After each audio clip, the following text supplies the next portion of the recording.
What's up YouTube? Today we're going to build up the Kink Gap Free Coaster and the Gap XL. I'm going to show you a couple other bikes from the 2020 lineup. Check it out.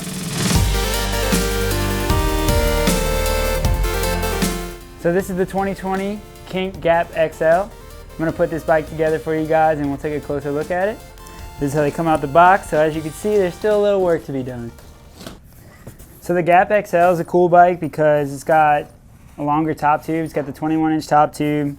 It's got nice tall handlebars, so it's really got the modern geometry that a lot of riders are looking for in aftermarket frames and parts right now. Pretty cool that it comes with the 2.4 Sever tires by Kink. They're nice and wide. They grip really good on all surfaces. Wow. So it's got a, maybe a little hard to see in the video, but it's got a flat maroon color on the frame, which is actually really nice. Looks really good in person. Kind of contrasts well with this the white tires on it, and matching the white stickers. This is a really clean bike out the box. It's got a cool colorway going on. So one thing that Kink's doing right now really well with their complete bikes is they're offering a lot of parts by Nissin on their complete bikes, such as the headset, the seat post clamp, the brakes, the cranks, and that really allows them to put out a great product for a good price point. I think it's an awesome bike for somebody who's really just getting into riding several times a week or just starting to take BMX a little more serious, because this is a bike that is built up to handle a little bit of abuse, and you'll be able to switch out and upgrade parts as you go throughout your BMX career. We all know that when you're really riding BMX bikes and putting them through everything that comes with the sport, like eventually things will wear out, need to be replaced and all. But this bike kind of is a good foundation and starting point to get any young rider, stoked on BMX and get them going for the first few years. And for the parents out there, some parents have asked questions like, why does this bike cost so much? Or, $300, that's a lot of money to spend on a bike. And I explain it like this. You could get a Walmart bike. There's bikes out there that you could buy online for $100, $200. But here's the thing. Those bikes are so cheaply made that eventually you're going to be replacing part after part, and it's just going to become a nightmare. Spending a little bit more up front is a great investment, because that's going to basically put your kid on a bike that's actually meant to hold up for the abuse that he's going to put it through. This bike can go to the skate park, it can jump down a stair set, it can jump off of a loading dock, all these things that the kids are going to ultimately be doing when they get seriously into BMX. It's built to withstand a little bit of that. So you have chromoly tubing in the frame, fork, and handlebars, and that is going to be a beefy, strong material while still making the bike lightweight. So that's kind of a little bit of a explanation of why you're looking at this price point to get you into BMX. So it's got a really cool white swirl grip right here. It matches the white tires nicely, and as I'm opening up this bike more and more and looking at the colorway, it's just a really cool setup. So shout out to Kink for changing things up and making their new lineup look really good. And one rookie mistake is just tightening up the bolts and thinking this is a washer. This is a retaining clip, and there's a little hole in the fork dropout for you to kind of line it up, and this helps keep the wheel not only centered in the wheel, but keeps it from moving side to side when you're jumping around on your bike, going to the skate park or whatever. So we got those in the hole lined up. We're gonna come back with a 17mm wrench and tighten that up real good. Just kind of getting everything together right now. Nice. That's a really solid Kink Stealth seat and seat post. Give you a little closer look at the Kink seat. It's kind of got their little logo stitched into there, so that's a nice little feature. And drop that down in the seat post clamp, and we're going to need to tighten this up with an Allen wrench, so I'm going to do that, get it nice and snug so we can actually sit on the bike. So give you a closer look at the handlebars. These have a 9 1/4 rise. So that's a nice tall set of handlebars. These are called the Buffalo bars from Kink. Pretty sweet.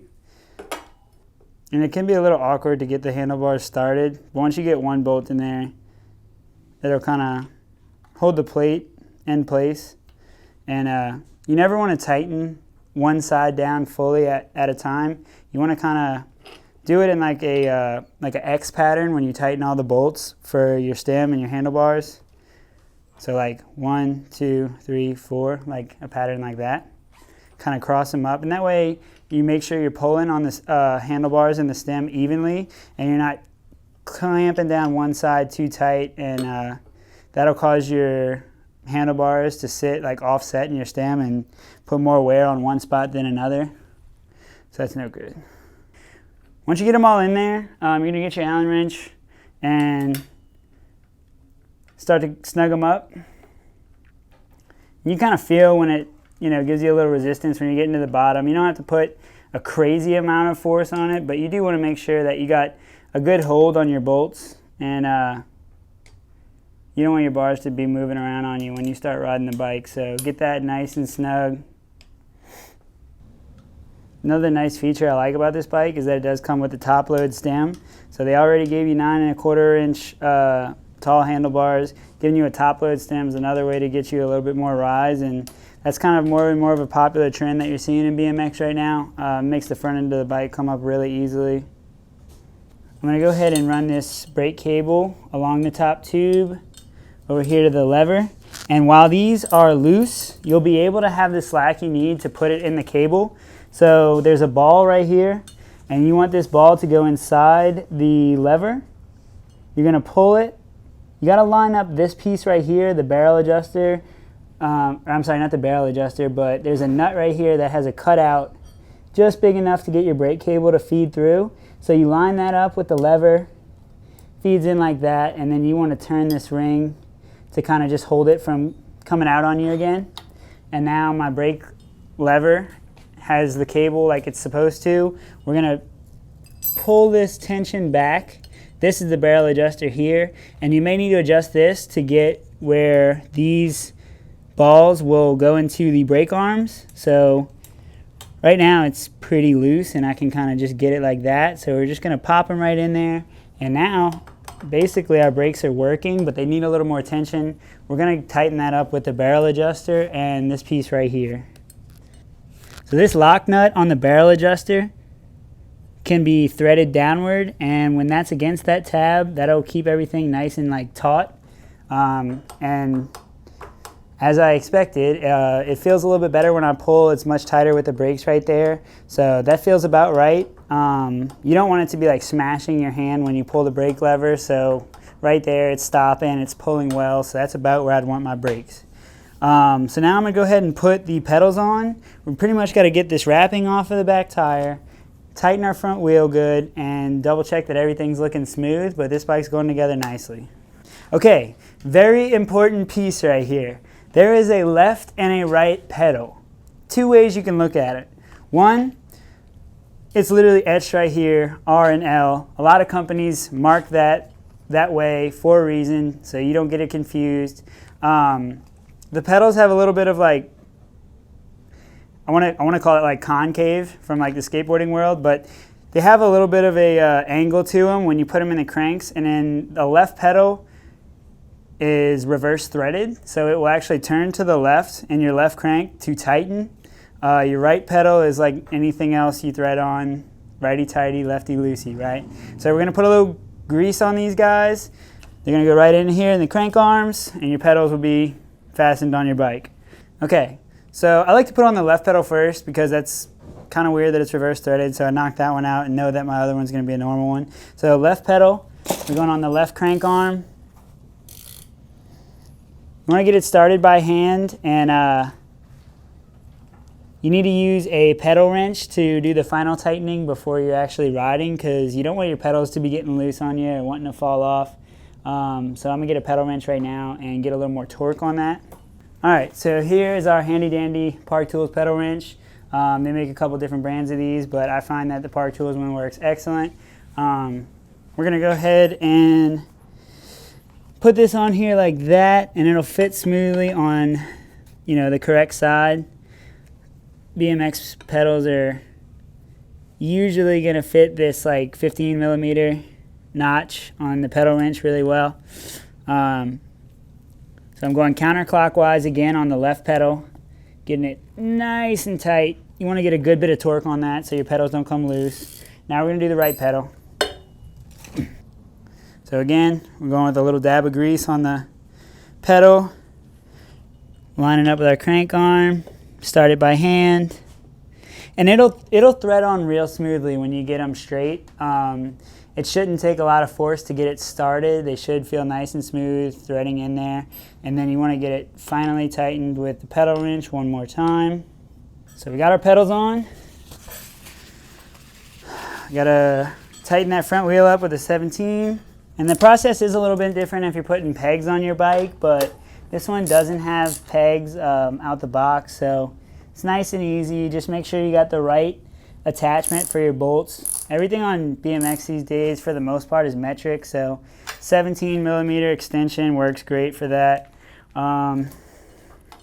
Okay, so now I'm just double checking everything basically. I'm going to go ahead and remove this film that protects the tires, and I'm going to kind of just give it a one over and just make sure everything's nice and tight. So we're going to sit on the bike. I know that my brake's working good, it's locking up good, it's pulling well, it's not skipping, not rubbing. That back hub sounds great. Do need to air up these tires, so obviously you want to run the recommended PSI. Most tires are suggested to run 35 to 60 PSI. I like to run mine about 55 PSI on average. And I mean, every bike and every tire is a little bit different. You always want to pay attention to the max PSI because that is a good way to blow a tube, scare everyone in the shop or your house. Like right here, it's on the sidewall, 60 PSI, so you never want to push that. You don't want to blow up a tube, mess up the sidewall and your tire potentially. So I'm going to go ahead and air up the front. And I know some of you older guys don't run reflectors anyway, but here at the bike shop, I like to keep things safe as possible, especially if it's going to a younger rider. So these pedal reflectors are really nice. They just snap right in. Super easy. There's two holes drilled out on the pedal that these two tabs fit into. So we're going to go ahead and pop these in. Boom. So now we got pedals with reflectors. So the cars can see it when you're riding in the street at night or whatever.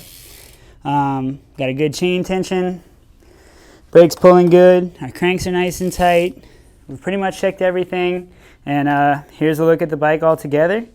They do come with a little strap right here to keep this brake cable from hanging all around and being loose. I'm going to put that on right now. And this is super easy. It's just literally a Velcro strap. You want to wrap your brake cable with that. Go around your top tube.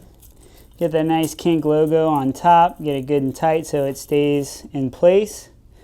And that is your Kink Gap XL 2020.